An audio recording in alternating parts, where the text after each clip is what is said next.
Let's go. Back in the middle, she like I smell cologne. Yeah, I just signed a deal, I'm on. Yeah. Games these days are continually getting more and more in depth, with live markets, deep tactics and hyper-realistic backpack systems with bonus thread fraying tech and hand fumbling action. Nowadays more than ever, things are getting really serious, and why wouldn't they be? Gaming is an industry that is growing at a near exponential rate, threatening to take over the size of your mum. Everything is getting intense. We've got prize pools and tournaments, and everyone in your Bronze 2 ranked lobby knows that they're destined for greatness. Even outside of competitiveness, games themselves are getting intense. There's online marketplaces, insanely optimized builds, and layers upon layers of shit you've got to research before even getting into some games. Like, what the fuck does this mean? And sure, if you're super smart, then that sort of thing should appeal to you. However, if you're a smooth brain like me, you'll probably want something different.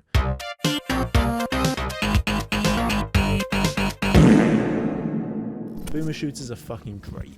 They're fast paced, simple to get into, and endlessly fun. But what's a boomer shooter? I hear you ask, you fucking baby bitch. A boomer shooter is a first person shooter reminiscent of the shooters popularized in the 1990s. There's a few main elements that make up a boomer shooter. Fast movement speed, power ups, level by level design with a clear start and end, no reloading, simple point and shoot gameplay, and some other shit, who cares. Point is, they're stupid fun. In a world of insanely high-tech games, sometimes it's just fun to turn your brain off and frag the fuck out.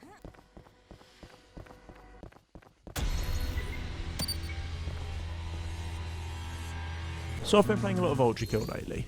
Ultrakill is essentially Devil May Cry meets Doom, which is really the best way I can compare it to existing games.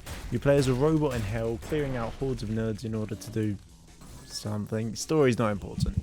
The real standout here is the pure mechanics. It feels incredible just to move around an empty level. The movement tech is so much goddamn fun, and there's so much shit you can pull off, it's nuts.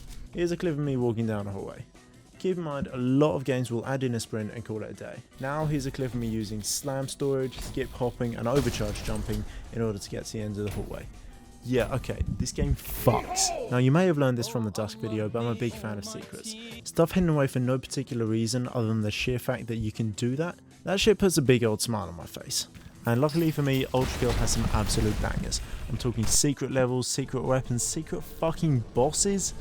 And spoiler alert, this boss is insane. Hey guys, so today we're going to be doing an unboxing of the Flesh Prison.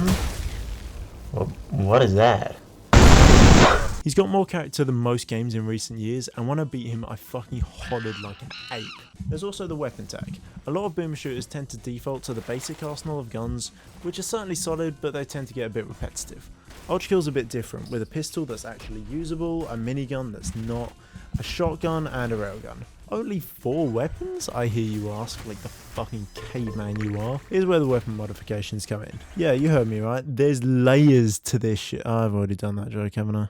Anyways, each weapon has 2 mods which can completely change the way the weapon works, and most if not all of them add a new way to approach combat situations. None of them are there for the sake of being there. You can do shit like parry projectiles, parry punches, and if you're feeling super spicy you can even parry your own shotgun pellets. Which makes no sense, but fuck man, it's cool. And this sort of shit is why I'm a big fan of boomer shooters. Since they don't have to limit themselves to making sure things are fair and balanced in a competitive environment, they can just go balls to the wall with whatever makes things fun. And honestly, that's the fucking point of playing video games. It's supposed to be fun, so why do I have to see my friends scrambling for LP like a bunch of fucking crack addicts?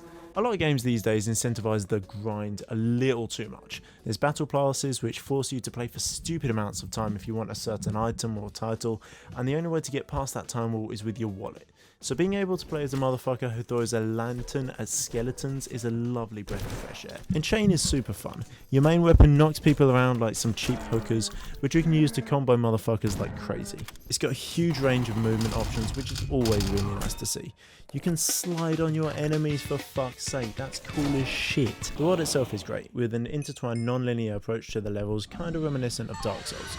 It's only available as a demo, but it's already got 2 fully fleshed out areas and 1 unfinished area you can play around with.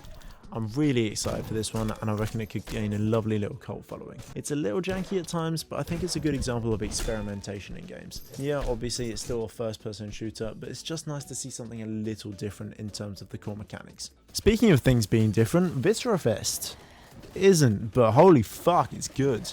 It's a little more retro with some original Doom era sprite work, and it works really well. The theming is lovely, but the real place it shines is the gameplay. The movement is fucking great. You can bunny hop to high heavens and even boost yourself with your melee swings, which is rather odd but still dope as shit. It's still in early access as well, but I would still strongly recommend it if you're into boomer shooters already. What's happening for him? I'm going to talk about H-Rot now. What? I don't know. H-Rot is really well made, but I can't seem to bring myself to enjoy it too much. There's not much wrong with it mechanically, and it feels solid, but there isn't really much to make it stand out. It's set in Soviet Russia with a colour palette plucked straight out of my toilet. I get that it's meant to be depressing as a representation of the Soviet state, but fuck man, a little bit of colour can't hurt. Yo. I've been playing H-Rot a little more recently, and I've come to the conclusion that I was a little too critical of it. The main pull of the game is its atmosphere, which it absolutely nails, with little details like enemies vomiting due to the sheer filth of the environments they inhabit. It's recently gotten some more levels that lean into this atmosphere very well, and I think that's something worth mentioning. Cheers. However, the character designs are really enjoyable. These spider enemies in particular make me shit myself every single time. There's also some boss fights in here that have a surprising amount of character, like this gymnasium jump horse and the fight where you go up against the reanimated spider corpse of the former president of Czechoslovakia. Who wrote this? If I wanted to mentally destroy someone on an acid trip, I'd make them play Post Void. It's a linear level shooter where you have to kill enemies to stave off your ever declining health bar. I'm not sure if it even counts as a boomer shooter, but fuck you, this is my video. It's one of the most visually unique games I've ever played, and I think it's something that's really worth experiencing purely because of that. Huge epilepsy warning though. Bunker Punks has you play as a group of rebels fighting against a huge global corporation. The fall began in 2019. Over the course of 5 years, pandemics, food shortages and war ravaged the world's population and infrastructure. It's pretty solid, and it's got this cool little base building mechanic as you play that lets you give your characters some nifty little upgrades. You've probably noticed that these are all super indie games, which is a fair point. Boom shooters are often confined to indie devs because it's a very niche genre nowadays. People want progression and competitive scenes with fair balancing and actually watchable competitive matches. Okay, maybe not all the time. But the FPS genre was birthed by these shooters, and there's always room to return to that space. And Doom Eternal is a fucking phenomenal example of this. It builds on everything that Doom 2016 used to make itself a great modern boomer shooter, and it does it incredibly. The movement is cleaner, the sounds are chunkier, the weapons have more oomph to them, the fucking grapple hook? Every game is better with a grappling hook. Don't fucking try to argue with me. I will die on this hill. You don't need me to explain this game to you. It's Doom.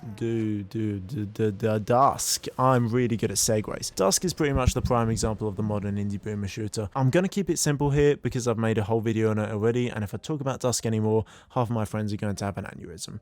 It's good. Solid as fuck. Go play it if you haven't. What? It's also got a multiplayer mode. What the fuck? Which I really like. Also produced by New Blood, we've got a Medieval. Ultrakill was also produced by New Blood, but I forgot to mention that. A Medieval is your classic boomer shooter, and it doesn't have much in terms of gameplay that it does different, but it really differentiates itself in the settings. It's a fantasy styled shooter, which is nice as a lot of games kind of settle for a kind of futuristic space theme, and it does it really well. Each world has a different theme and they all look fucking dope. It's also recently gotten RTX support, which I'd really like if GPUs weren't 3,000 fucking pounds. What the fuck is this?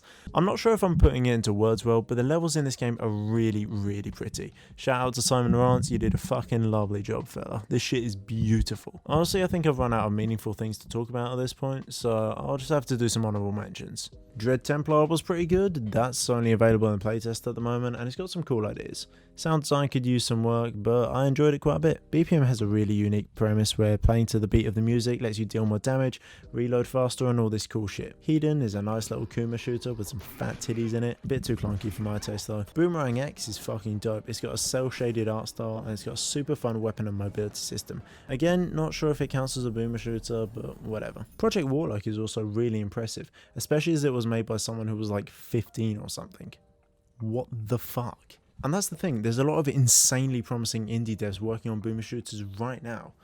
And I don't want to jinx it, but it looks like the genre has a really promising future. I don't know how to end this video. Hey, before I go, you could try pressing that button. You know the one. Also, I'd just like to say thanks for all the recent support I've gotten on quite a few of my videos. It really is nice to see just comments and likes and all that stuff. There's so many fucking moths in my room. Holy shit.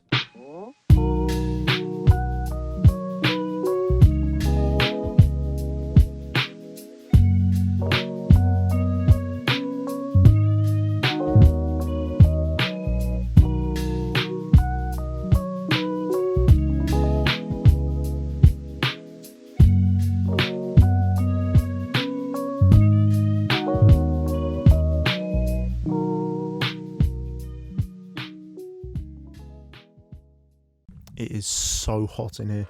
The UK is going through like a fucking massive heat wave right now.